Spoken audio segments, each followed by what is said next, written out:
Assalamualaikum warahmatullahi wabarakatuh. Halo, saya Meira. Bagaimana kabar kalian? Kali ini saya akan melanjutkan membacakan buku The Art of Thinking Clearly, 99 Sesat Pikir dalam Investasi, Bisnis, dan Masalah Pribadi, karya Rolf Dobelli. Selamat mendengarkan. Sesat Fikir ke-91. Alasan Anda terlalu banyak bekerja. Sesat pikir perencanaan. Setiap pagi Anda menyusun daftar tugas. Seberapa seringkah semua tugas di daftar tersebut terselesaikan? Selalu, setiap hari, mungkin seminggu sekali. Jika Anda seperti kebanyakan orang, Anda akan mencapai kondisi langka itu sebulan sekali. Dengan kata lain, Anda secara sistematis sibuk bekerja. Lebih daripada itu, rencana Anda tergolong ambisius dan tidak masuk akal. Hal semacam itu akan dimaklumi jika Anda perencana pemula. Namun, Anda telah menyusun daftar tugas bertahun-tahun, atau mungkin puluhan tahun. Dengan demikian, Anda menyadari kemampuan Anda baik di dalam dan di luar. Tidak mungkin Anda menilai kemampuan Anda terlalu tinggi sejak awal setiap harinya. Ini sudah tak lucu. Di bidang lain, Anda belajar dari pengalaman. Jadi, mengapa tidak ada kurva pembelajaran saat menyangkut penyusunan rencana? Sekalipun Anda menyadari bahwa mayoritas usaha keras Anda sebelumnya terlalu optimis, Anda meyakini secara serius hari ini bahwa beban kerja yang sama atau lebih besar dapat dilakukan. Daniel Kahneman menyebutnya sebagai sesat pikir perencanaan atau planning fallacy. Pada akhir semester, mahasiswa biasanya harus menulis tesis. Ahli psikologi Kanada Roger Buhler dan tim risetnya meminta hal berikut pada kelas di tahun terakhir mereka. Mahasiswa harus menentukan tanggal penyerahan tesis. Pertama adalah batas waktu yang realistis, dan kedua adalah tanggal skenario kasus terburuk. Hasilnya, hanya 30% mahasiswa yang selesai sebelum batas waktu realistis. Rata-rata mahasiswa membutuhkan 50% waktu tambahan daripada yang direncanakan, dan tambahan 7 hari penuh melebihi skenario terburuk mereka. Sesat pikir perencanaan khususnya terlihat kala sekelompok orang bekerja sama. Dalam bisnis, sains, dan politik, kelompok menilai tinggi durasi dan manfaat, tapi secara sistematik meremehkan biaya dan resiko. Gedung Sydney Opera House yang berbentuk cangkang direncanakan pada 1957, diharapkan selesai dibangun pada 1963 dengan anggaran 7 juta dolar. Gedung itu akhirnya dibuka secara resmi pada 1973 dengan anggaran membengkak mencapai 102 juta dolar, 14 kali lipat perkiraan awal. Jadi, mengapa kita tidak punya bakat perencanaan? Alasan pertama, terlalu berharap. Kita ingin berhasil dan meraih segalanya yang kita kerjakan. Kedua, kita terlalu berfokus pada proyek dan mengabaikan pengaruh luar. Situasi tidak terduga seringkali mengalahkan rencana kita. Itu juga berlaku untuk jadwal harian. Putri Anda menelan tulang ikan, aki mobil Anda lemah. Tiba-tiba di hadapan Anda muncul hal mendesak yang harus langsung dibahas. Rencana Anda berakhir berantakan. Jika Anda merencanakan kegiatan bahkan sampai ke tahap kecil, apakah itu akan menjadi solusi? Tidak, persiapkan langkah demi langkah malah meningkatkan sesat pikir perencanaan. Hal itu mempersempit fokus Anda, bahkan lebih mengganggu Anda dalam mengantisipasi situasi yang tak terduga. Jadi, apa yang bisa Anda perbuat? Alihkan fokus Anda dari faktor internal, misalnya proyek Anda sendiri, ke faktor eksternal seperti proyek serupa. Amati nilai dasar dan cari informasi dari masa lalu.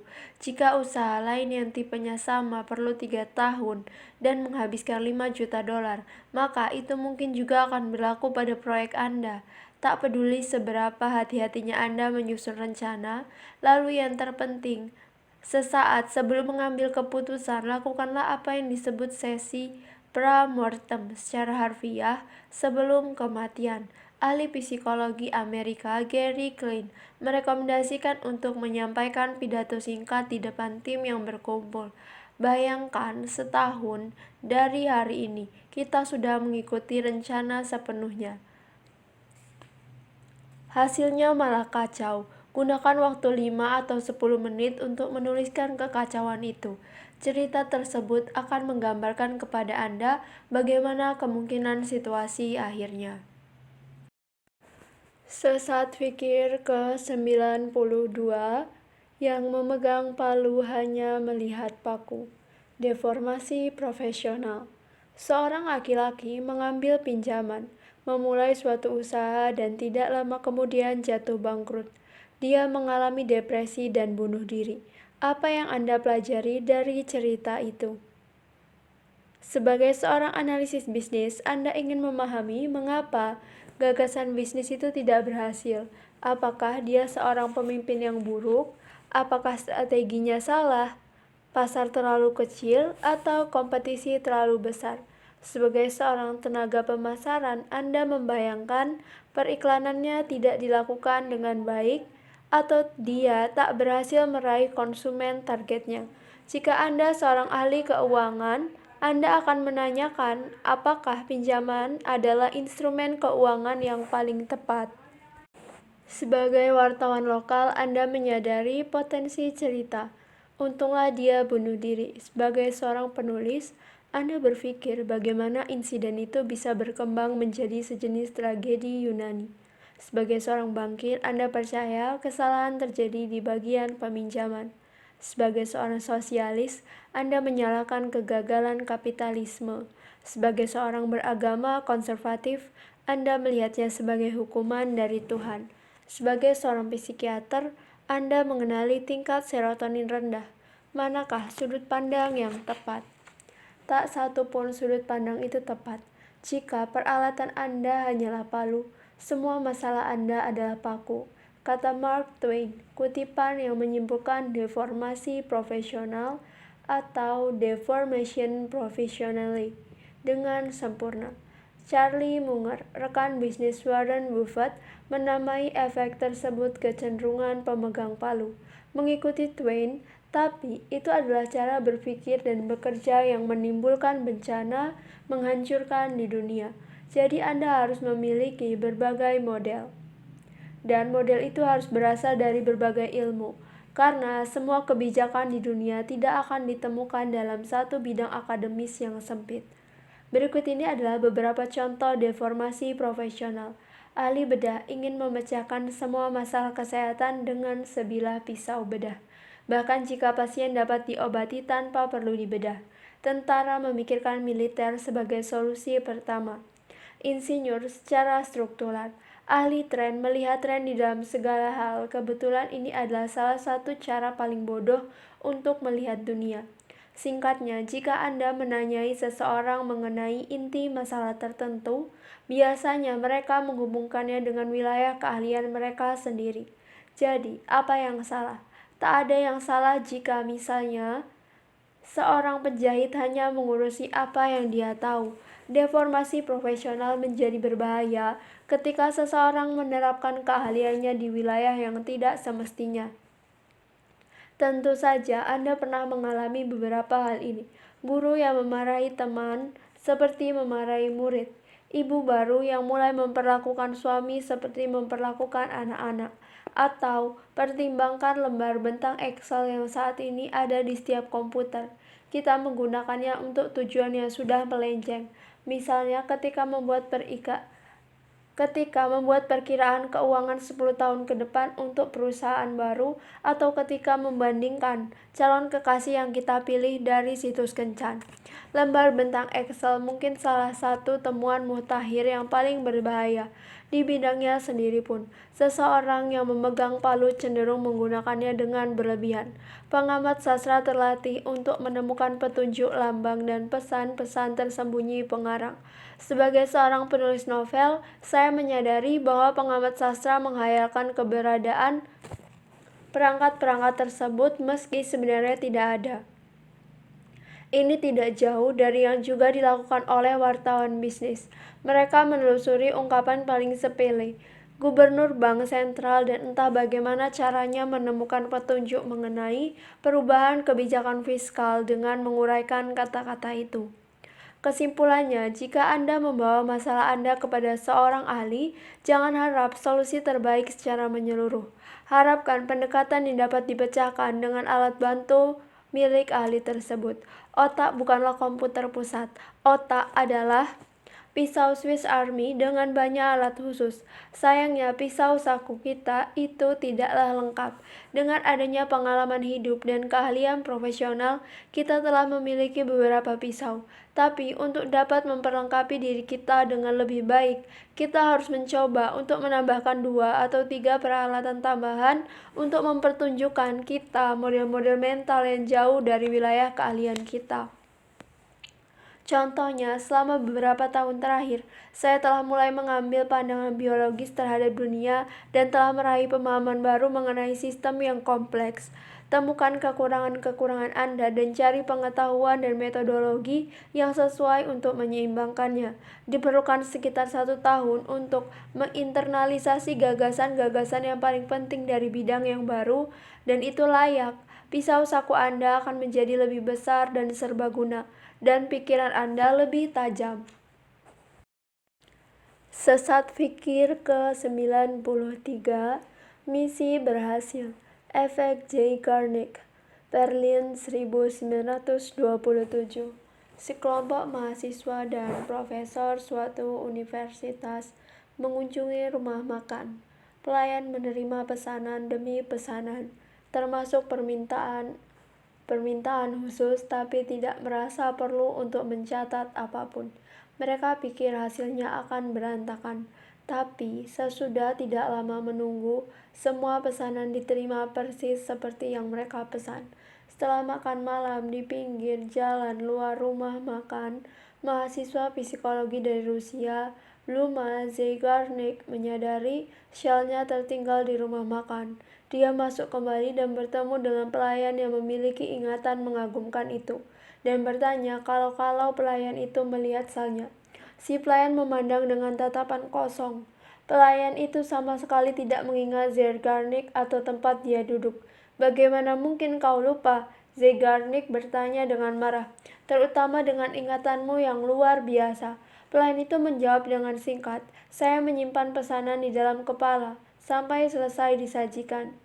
Bersama mentornya Kurt Lewin, Zeigarnik mempelajari perilaku aneh itu dan menemukan bahwa setiap orang berfungsi kurang lebih seperti pelayan itu. Kita jarang melupakan tugas yang belum selesai. Kita membiarkannya terus ada di dalam kesadaran kita dan tidak mengizinkannya pergi. Menarik-narik kita seperti anak kecil sampai kita memberikan perhatian. Di sisi lain, begitu kita menyelesaikan pekerjaan dan memberi tanda selesai pada daftar mental kita, pekerjaan itu terhapus dari ingatan kita. Sang peneliti meminjamkan namanya. Sekarang ilmuwan berbicara mengenai efek Zeigarnik, tapi di penelitiannya Zeigarnik menemukan beberapa pengecualian yang tidak teratur. Beberapa orang tetap berpikir sangat jernih, bahkan ketika mereka memiliki lusinan proyek yang sedang berjalan. Baru beberapa tahun belakangan ini, Roy Baumeister dari tim penelitiannya di Florida State University mampu menjelaskannya. Dia mengajak mahasiswa yang beberapa bulan lagi akan menghadapi ujian akhir dan membagi mereka ke dalam 3 kelompok. Kelompok 1 harus fokus kepada satu pesta pada semester berjalan. Kelompok 2 harus berkonsentrasi kepada ujian. Kelompok 3 harus fokus kepada ujian dan juga membuat rencana belajar yang rinci. Lalu Baumeister meminta mahasiswa untuk menjawab soal melengkapi kata-kata di bawah tekanan waktu. Beberapa mahasiswa melihat dan mengisi panik, sedangkan yang lain berpikir tentang party atau pesta atau Paris. Ini adalah metode cerdas untuk mengetahui apa yang ada di dalam pikiran mereka masing-masing. Seperti yang diharapkan, kelompok 1 menjadi santai menghadapi ujian yang akan datang.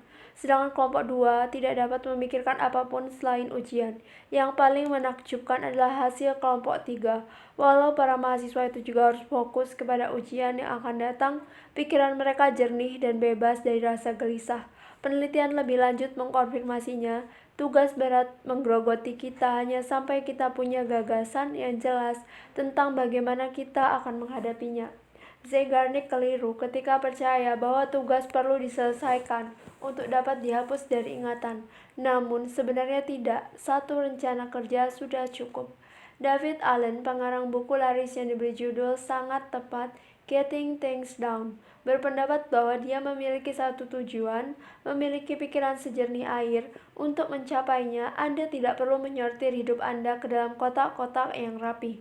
Tapi itu artinya Anda membutuhkan suatu rencana rinci untuk mengatasi wilayah-wilayah yang lebih berantakan. Rencana itu harus dibagi menjadi tugas selangkah demi selangkah dan lebih baik ditulis. Hanya setelah selesai pikiran Anda akan tenang. Kata sifat rinci sangatlah penting. Mengatur pesta ulang tahun istri saya atau mencari pekerjaan baru.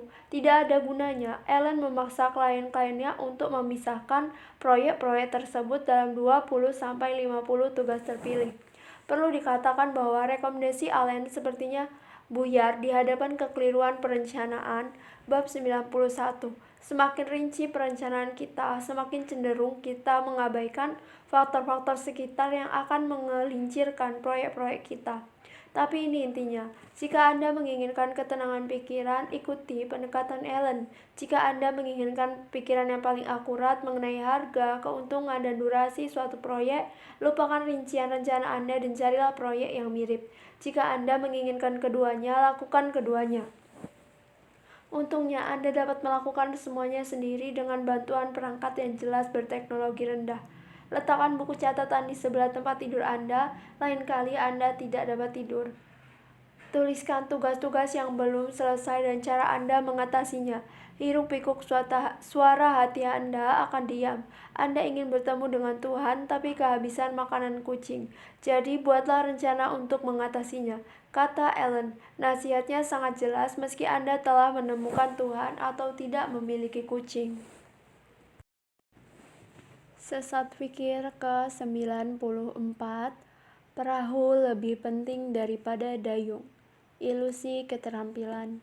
Mengapa hanya sedikit pengusaha berseri wira swasta yang secara sukses membangun perusahaan lagi setelah yang sebelumnya?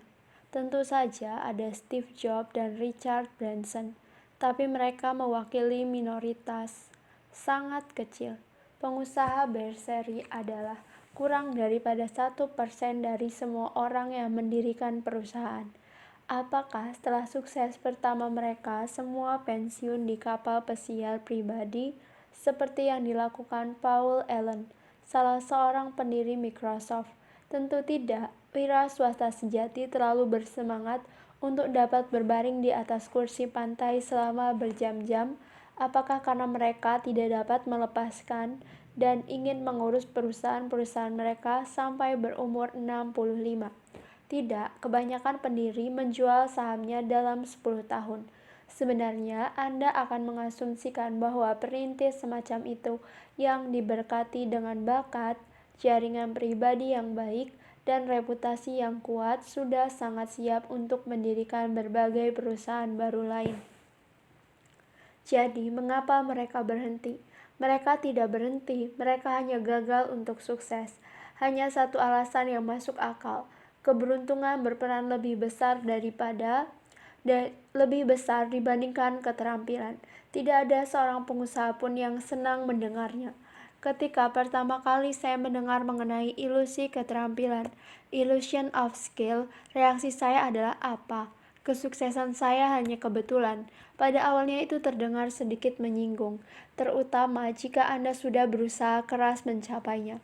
Marilah kita lihat kesuksesan usaha kita dengan bijaksana.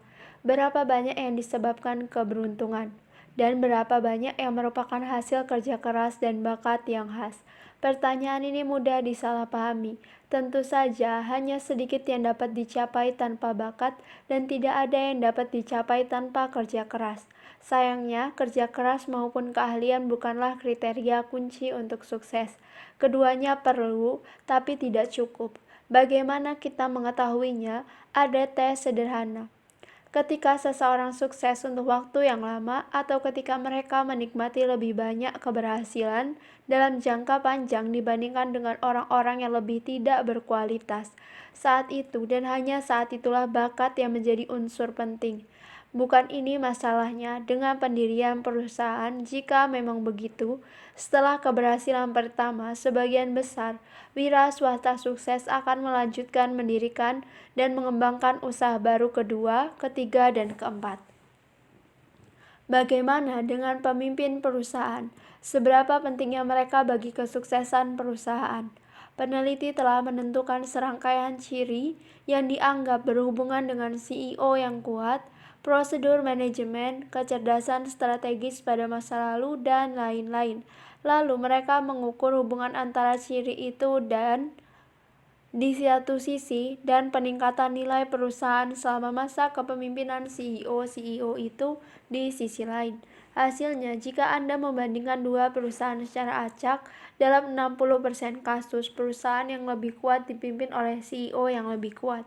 Dalam 40% kasus, CEO yang lebih lemah memimpin perusahaan yang lebih kuat, hanya 10% lebih tinggi daripada kalau tidak ada hubungan sama sekali. Kahneman berkata, sulit untuk membayangkan seseorang dengan sangat antusias membeli buku yang ditulis oleh pemimpin perusahaan yang rata-rata hanya sedikit lebih baik daripada pemimpin biasa. Bahkan Warren Buffett tidak setuju untuk mendewakan CEO. Catatan prestasi manajerial yang baik jauh lebih dipengaruhi perahu bisnis apa yang Anda masuki daripada seberapa efektif Anda mendayung. Di wilayah-wilayah tertentu, keterampilan tidak berperan apa-apa. Di bukunya Thinking Fast and Slow, Kahneman menggambarkan kunjungannya ke suatu perusahaan pengelola aset. Untuk memberi Kahneman penjelasan singkat, mereka mengirimkan berkas-berkas yang menunjukkan kinerja dari setiap penasihat investasi selama 8 tahun. Masing-masing diberi peringkat berdasarkan kinerja nomor 1, 2, 3, dan selanjutnya secara menurun. Peringkat dihitung setiap tahun. Kahneman menghitung secara cepat hubungan antar peringkat setiap tahun. Secara khusus, dia menghitung hubungan peringkat antar tahun 1 dan tahun 2, antar tahun 1 dan tahun 3, tahun 1 dan tahun 4, sampai tahun 7 dan tahun 8. Hasilnya sebagai berikut. Murni kebetulan, kadang-kadang seorang penasihat investasi berada di puncak dan kadang-kadang di dasar. Jika seorang penasihat mengalami tahun yang baik, tidak berarti itu karena didukung oleh tahun-tahun sebelumnya ataupun berlanjut ke tahun-tahun yang akan datang. Hubungannya nol, dan tetap saja para konsultan menerima bonus untuk kinerja mereka. Dengan kata lain, perusahaan memberikan penghargaan kepada keberuntungan dan bukan keterampilan. Kesimpulannya, beberapa orang mencari nafkah dari keterampilan mereka seperti pilot, tukang ledeng, dan pengacara. Di wilayah lain, keterampilan diperlukan tapi tidak secara kritis seperti pengusaha dan pemimpin. Dan akhirnya, keberuntungan adalah faktor penentu di dalam beberapa bidang seperti pasar keuangan. Di sana, ilusi keterampilan menjalar. Jadi, hormati tukang pipa dan tertawakan kesuksesan pelawak finansial. Sesat fikir ke-95, alasan daftar cek menipu Anda, efek fitur positif. Dua rangkaian angka, yang pertama seri A terdiri atas 724, 947, 421, 843, 394, 411, 054, 646. Apa kesamaan angka-angka ini? Jangan lanjutkan membaca sebelum Anda memiliki jawaban. Lebih sederhana daripada yang Anda pikirkan. Angka 4 muncul di masing-masing angka. Sekarang teliti seri B.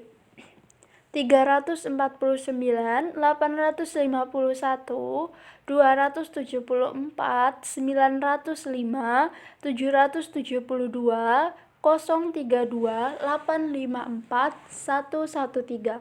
Apa yang menghubungkan angka-angka ini? Jangan membaca lebih lanjut sampai Anda memecahkannya. Seri B lebih susah, bukan? Jawaban, tidak ada yang menggunakan angka 6. Apa yang dapat Anda pelajari? Ketidakadaan lebih sulit dideteksi daripada kehadiran. Dengan kata lain, kita lebih mengutamakan apa yang ada dibanding apa yang tidak ada. Seminggu yang lalu, ketika sedang berjalan-jalan, terpikir oleh saya bahwa tidak ada yang sakit di tubuh saya. Pemikiran itu tidak terduga. Sebenarnya saya memang jarang merasakan sakit, tapi ketika terjadi rasanya sangat jelas. Namun saya jarang menyadari ketidakadaan rasa sakit. Ini adalah fakta jelas yang sederhana. Saya terkagum-kagum sesaat saya merasa gembira, sampai pemikiran itu pergi dari pikiran saya. Di suatu resital klasik, orkestra memainkan simfoni ke-9 milik Beethoven. Badai antusiasme mencengkram gedung konser. Selama ode pada bagian keempat, di sana-sini terlihat air mata bahagia. Saya berpikir betapa beruntungnya karena simfoni itu ada, tapi apakah benar begitu? Apakah kita akan lebih tidak bahagia tanpanya karya itu? Mungkin tidak. Jika simfoni itu tidak pernah diciptakan, tidak akan ada yang merindukannya. Direktur tidak akan meminta telepon yang mengatakan, tolong tuliskan simfoni ini dan tampilkan segera. Singkatnya, apa yang ada berarti lebih besar dibandingkan apa yang tidak ada. Ilmu pengetahuan menyebut hal ini efek fitur positif, future positive effect. Kampanye pencegahan manfaat efek itu dengan baik. Memanfaatkan efek itu dengan baik. Merokok mengakibatkan kanker paru-paru lebih kuat daripada tidak merokok membuat hidup bebas dari kanker paru-paru. Auditor dan profesional lain yang menggunakan daftar cek rentan terhadap efek fitur positif pernyataan pajak terhutang yang mencolok segera diperhatikan karena masuk dalam daftar mereka, tapi yang tidak muncul adalah penipuan yang lebih lihai, seperti yang terjadi di Enron dan skema Ponzi Bernie Madoff. Yang juga tidak ada adalah ulah trader liar seperti Nick Leeson dan Jerome Carviel yang menjatuhkan Barings dan Societe Generale. Liku-liku keuangan seperti itu tidak ada di dalam daftar cek dan tidak mesti ilegal. Bank pemberi kredit akan mewaspadai resiko kredit karena jatuhnya pendapatan debitur dan hal itu ada dalam daftar cek. Tapi bank akan mengabaikan penurunan nilai properti jaminan, misalnya dengan adanya pembangunan pabrik pembakaran di sekitarnya. Misalnya Anda memproduksi produk yang meragukan, seperti kuah salad dengan kolesterol tinggi. Apa yang Anda lakukan? Di label, Anda mempromosikan 20 vitamin berbeda yang terkandung di dalamnya dan menghilangkan tingkat kolesterol. Konsumen tidak akan memperhatikan ketidakadaannya dan fitur positif yang ada akan memastikan mereka merasa aman dan memiliki informasi. Kita terus-menerus berhadapan dengan efek fitur positif di dunia akademis. Pembuktian hipotesis menghasilkan publikasi dan pada kasus-kasus tertentu akan diberikan hadiah Nobel. Di sisi lain, penyangkalan hipotesis lebih sulit mendapatkan publikasi dan sejauh yang saya tahu belum pernah ada hadiah Nobel yang diberikan untuknya. Tapi secara ilmiah, penyangkalan sama berharganya dengan pembuktian. Satu lagi konsekuensi efek ini adalah kita jauh lebih terbuka kepada nasihat positif, lakukan X daripada kepada saran negatif. Lupakan tentang Y. Tidak peduli kemungkinan betapa bergunanya yang terakhir. Kesimpulannya, kita memiliki masalah untuk menerima kejadian yang tidak terjadi. Kita buta terhadap apa yang tidak ada. Kita menyadari jika perang terjadi, tapi kita tidak menghargai ketidakadaan perang selama masa damai. Kita jarang berpikir mengenai menderita sakit ketika sehat atau saat turun dari pesawat. Kita tidak berhenti untuk memperhatikan. Kita tidak mengalami kecelakaan. Jika kita lebih sering berpikir mengenai ketidakadaan, mungkin kita akan menjadi lebih bahagia. Tapi itu pekerjaan mental yang berat. Pertanyaan filosofis yang besar Yang terbesar adalah mengapa sesuatu ada dan bukannya tidak ada. Jangan harapkan jawaban dengan segera, tapi pertanyaan itu sendiri mewakili instrumen untuk menghilangkan efek fitur positif. Sesat pikir ke-96, menggambar sasaran di sekitar panah. Tebang pilih. Di situs web, hotel tampil dalam pencahayaan yang paling baik. Mereka dengan sangat berhati-hati memilih setiap foto dan hanya gambar-gambar yang indah dan megah yang diperlihatkan. Sudut yang tidak menyenangkan, pipa bocor, dan ruang sarapan yang membosankan disembunyikan. Tentu saja Anda tahu ini benar. Ketika Anda disambut dengan lobi yang lusuh untuk pertama kali, Anda hanya mengangkat bahu dan berjalan menuju meja pendaftaran. Menurut Nassim Taleb, yang dilakukan hotel itu disebut tebang pilih, cherry picking, memilih ciri yang paling menarik dan menyembunyikan sisanya. Sama seperti pengalaman hotel, Anda mendekati hal-hal lain dengan harapan yang diredam juga. Brosur mobil, perumahan, atau kantor hukum, Anda tahu bagaimana mereka bekerja dan Anda tidak terjebak. Tapi, Anda bereaksi dengan cara berbeda terhadap laporan tahunan perusahaan, yayasan, dan organisasi pemerintah. Di sini Anda cenderung mengharapkan gambaran objektif. Anda salah. Lembaga-lembaga itu juga melakukan tebang pilih. Jika tujuan tercapai, mereka akan mengungkitnya. Jika gagal, mereka bahkan tidak akan menyebutnya. Seandainya Anda adalah kepala suatu departemen, Dewan Direksi mengundang Anda untuk mempresentasikan hasil tim Anda. Bagaimana Anda menghadapinya? Anda menghabiskan sebagian besar halaman presentasi PowerPoint Anda untuk mengangkat kemenangan tim dan menambah beberapa halaman untuk mengidentifikasi tantangan. Semua yang tidak berhasil dicapai Anda lupakan. Anekdot adalah sejenis tebang pilih yang rumit. Bayangkan Anda adalah direktur pelaksana perusahaan penghasil sejenis perangkat teknis. Survei menunjukkan bahwa sebagian besar konsumen tidak dapat mengoperasikan perangkas Anda. Perkakas Anda terlalu rumit, lalu manajer SDM menyelutuk. Ayah mertuaku mencobanya kemarin dan dengan segera menemukan cara menggunakannya. Berapa bobot yang Anda beri kepada cerita tersebut? Benar, hampir nol. Sulit untuk menolak anekdot karena berupa cerita pendek. Dan kita tahu betapa rentannya otak kita terhadap cerita. Untuk mencegahnya, pemimpin-pemimpin yang cerdik melatih diri di sepanjang karir mereka untuk menjadi sangat peka terhadap anekdot-anekdot semacam itu dan berusaha melupakannya segera setelah terdengar.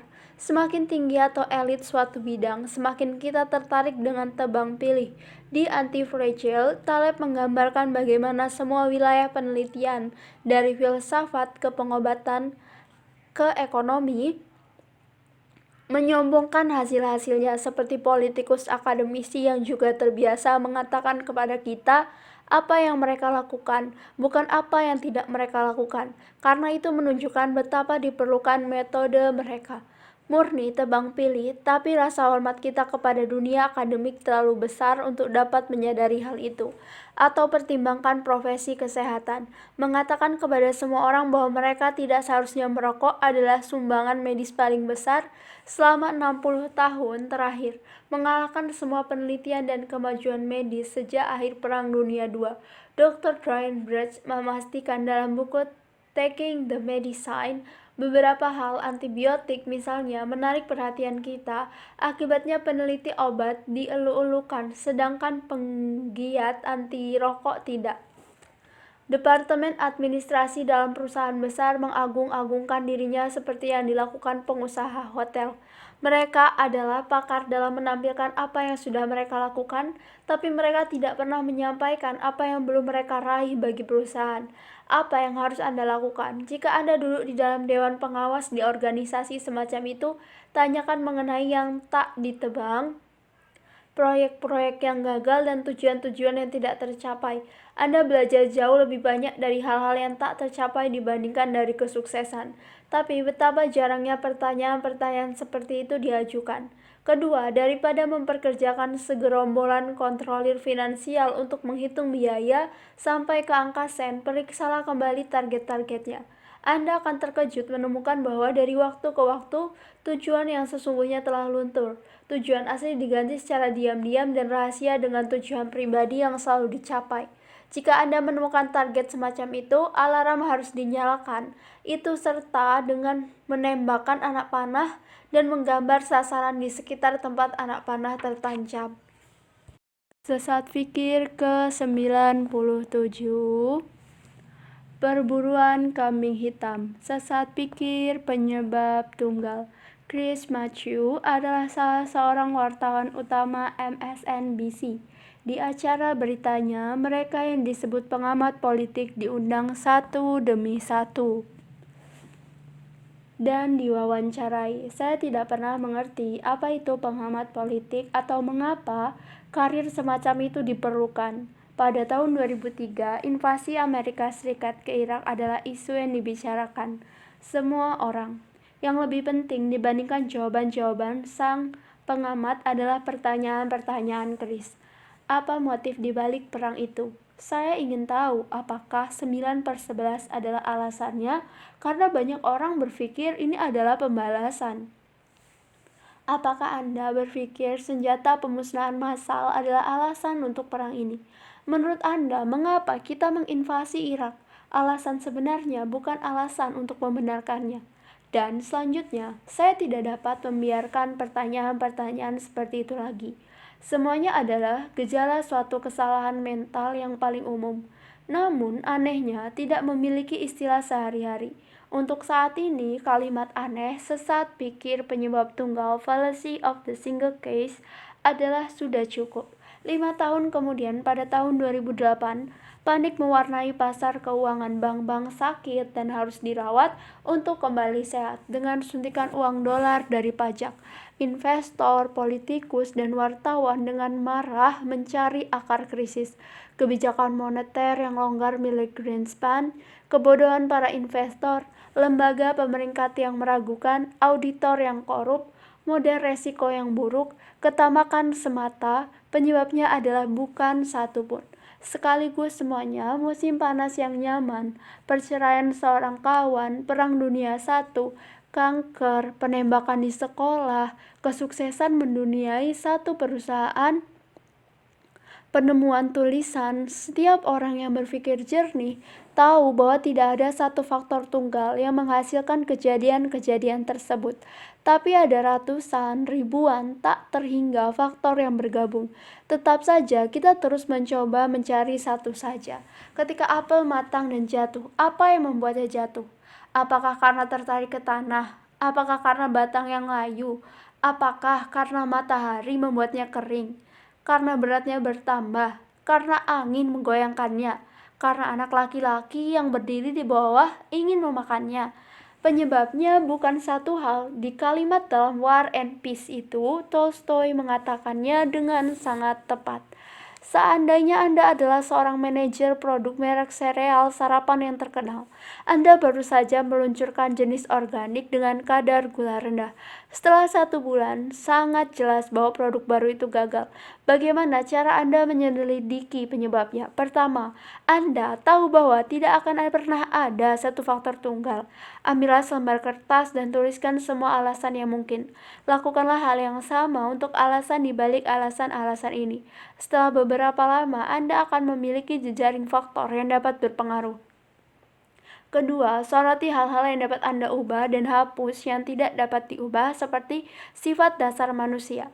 Ketiga, lakukan ujian empiris dengan membuat variasi faktor-faktor yang disoroti di pasar yang berbeda. Kegiatan ini membutuhkan waktu dan uang, tapi merupakan jalan satu-satunya untuk menghindar dari kubangan asumsi-asumsi palsu. Sesat pikir penyebab tunggal sangat kuno dan sangat berbahaya. Kita telah belajar untuk melihat seseorang sebagai penguasa takdirnya sendiri. Aristoteles menyatakan itu 2500 tahun lalu. Saat ini kita tahu gagasan itu salah. Gagasan mengenai kehendak bebas dapat diperdebatkan.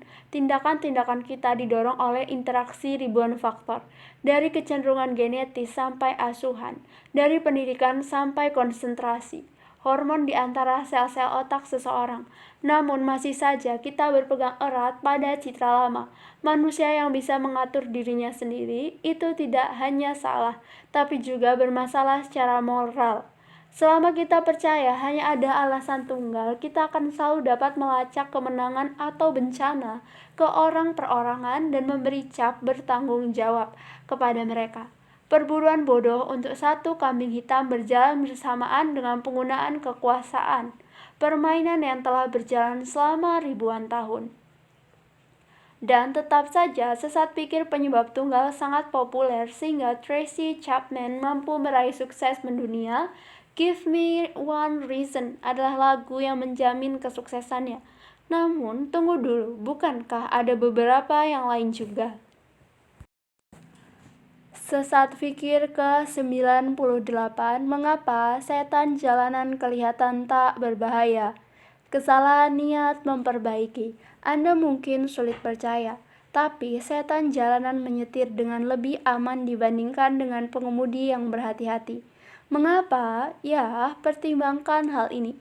Jarak dari Miami ke West Palm Beach sekitar 120 km.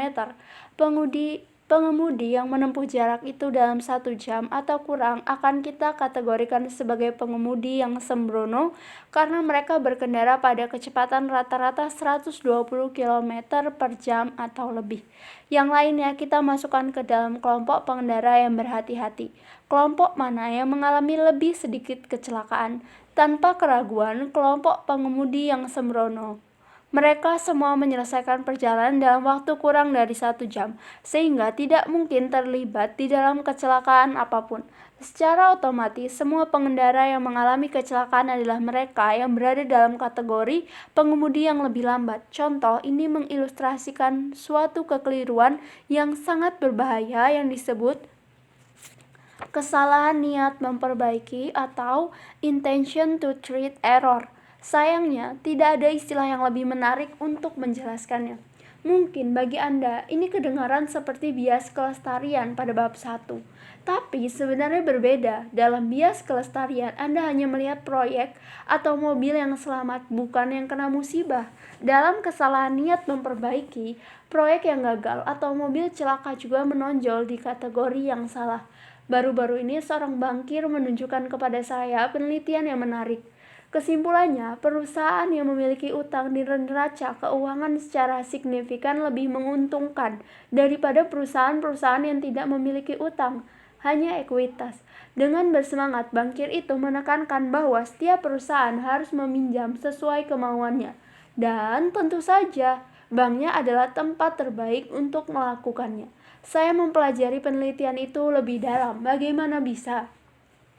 Tentu saja, dari 1.000 yang dipilih secara acak, perusahaan yang memiliki pinjaman besar menunjukkan keuntungan yang lebih besar tidak hanya pada ekuitasnya, tapi juga pada modal total mereka. Dalam segala hal mereka lebih berhasil daripada perusahaan-perusahaan yang membiayai diri sendiri. Akhirnya disadari, perusahaan yang tidak meraih laba tidak bisa mendapatkan pinjaman perusahaan. Dengan demikian, perusahaan seperti itu masuk ke kelompok tanpa hutang. Perusahaan-perusahaan lain dalam kelompok itu memiliki cadangan kas yang lebih besar, mampu bertahan lebih lama dan tidak peduli seperti apa keadaannya, perusahaan-perusahaan itu tetap menjadi bagian penelitian. Di sisi lain, perusahaan-perusahaan yang mengambil pinjaman besar lebih cepat bangkrut. Ketika mereka tidak dapat membayar kembali bunganya, bank mengambil alih dan perusahaan terjual sehingga hilang dari sampel. Perusahaan yang tinggal di dalam kelompok berhutang biasanya lebih sehat, tanpa peduli berapa utang yang dinyatakan di dalam neraca keuangannya. Jika Anda berpikir, baiklah, saya mengerti. Tunggu dulu. Kesalahan niat memperbaiki tidak mudah untuk dikenali. Contoh fiktif dari obat-obatan. Satu perusahaan farmasi telah mengembangkan obat baru untuk melawan penyakit jantung. Suatu penelitian membuktikan bahwa secara signifikan obat itu mengurangi angka kematian pasien. Datanya berbicara sendiri. Di antara pasien yang telah meminum obat secara rutin, angka kematian dalam 5 tahun adalah 15%. Bagi mereka yang telah meminum pil palsu, hasilnya hampir sama, menunjukkan bahwa pil itu tidak bekerja. Tapi, Dan ini penting, angka kematian pasien yang telah memakan obat pada interval yang tidak beraturan adalah 30%, 2 kali lebih tinggi. Perbedaan besar antara pemakaian rutin dan tidak rutin. Jadi pil itu sukses besar atau tidak? Ini soalnya. Mungkin faktor yang menentukan bukan pil, melainkan sepertinya tingkah laku pasien. Mungkin pasien tidak melanjutkan mengonsumsi pil karena efek samping yang parah, sehingga masuk ke dalam kategori pemakaian tidak teratur. Mungkin mereka sangat sakit sehingga tidak ada cara untuk mengonsumsi obat secara rutin. Bagaimanapun juga, hanya pasien-pasien relatif lebih sehat yang tetap berada di dalam kelompok rutin, sehingga membuat obat itu kelihatan lebih efektif daripada yang sebenarnya. Pasien-pasien yang sangat sakit sehingga tidak dapat memakan obat secara rutin jadi masuk ke kelompok pemakai tidak rutin. Dalam suatu penelitian yang terkemuka, peneliti-peneliti medis mengevaluasi data dari semua pasien yang tadinya mereka harapkan untuk dirawat.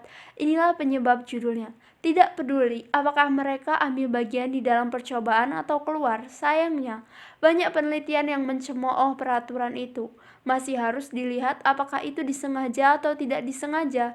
Dengan demikian, berjaga-jagalah sendiri, selalu periksa apakah subjek penelitian, pengemudi yang mengalami kecelakaan, perusahaan yang bangkrut, pasien yang sakit kritis, telah untuk alasan apapun menghilang dari sampel. Jika ya, Anda harus menyimpan penelitian itu di tempat yang seharusnya, di tempat sampah. Sesat fikir ke-99, tidak usah membaca berita. Ilusi berita. Gempa bumi di Sumatera, kecelakaan pesawat di Rusia, seorang laki-laki menawan anak perempuannya selama 30 tahun di ruang bawah tanah. Heidi Klum bercerai dengan Sil. Daftar gaji di Bank of America. Serangan di Pakistan. Pengunduran diri Presiden Mali. Rekor dunia baru dalam tolak peluru. Apakah Anda benar-benar perlu mengetahui semua hal itu? Kita semua mendapatkan informasi dengan sangat baik, namun kita hanya mengetahui sedikit. Mengapa? Karena 2 abad yang lalu kita menciptakan jenis pengetahuan beracun yang disebut berita. Berita bagi pikiran seperti gula kepada tubuh, sedap, mudah dicerna, dan dalam jangka waktu lama sangatlah merusak.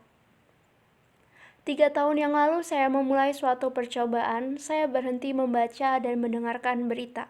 Saya membatalkan langganan semua koran dan majalah. Televisi dan radio dibuang.